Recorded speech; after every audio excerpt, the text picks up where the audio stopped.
नायगाव येथील सातारा जिल्ह्यातील नायगाव येथील खंडोजी नरसे पाटील यांची मुलगी अवघ्या 9व्या वर्षी माझे लग्न ज्योतिबा फुले यांच्याशी झाले.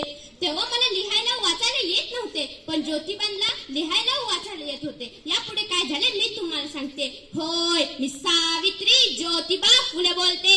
एरवी बोललेही नसते, पण तुम्ही माझ्या विचाराचे घोटून घोटून प्रेम केले. चक्क माय देव म्हणून मला फोटोमध्ये प्रेम केले. जमेल तेव्हा जमेल तसे सोयीनुसार माझी कौतुक करता, पण खरे दुःख आहे की तुम्ही मला गृहीत धरता. त्याचा राग मी तुमच्या समोर खोलते. होय, मी सावित्री ज्योतिबा फुले बोलते. कुऱ्हाडीचा दांडा गोतास का? सगळ्या गोष्टी डोक्यावरून गेल्या. ज्या माझ्या वारसा सांगत होत्या त्यात आज बेमान झाले.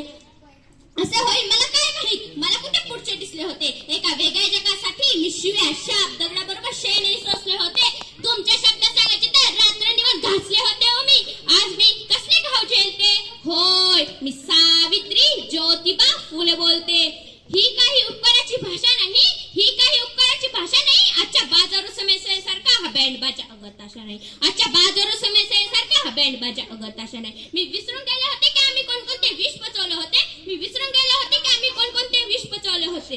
हल्ली मात्र तुम्ही आमच्या आत्मसन्मानाला डिचवले होते. म्हणूनच तुमच्या बहिरकाने गराने घालते की. होय, मी सावित्री ज्योतिबा फुले बोलते. माय मावळ्यांनो, लेकीबाईंनो, तुम्ही शिकला सवरला नको त्याला शावणे झाला. विकृत स्त्रीमुक्तीच्या कहाणी सांगून स्वतःसाठी राबत आहात. या सर्व संतापापुढे मी आज भेदभाव भुलवते. होय, मी सावित्री ज्योतिबा फुले बोलते. ज्योतिबांशिवाय सावित्री नाही, सावित्रीशिवाय ज्योतिबा नाही. अहो, ज्योतिबाशिवाय सावित्री नाही, सावित्रीशिवाय ज्योतिबा नाही. समजून घेता येणार नाही. विचाराची ज्योती एकटी नेता येणार नाही. सुनाला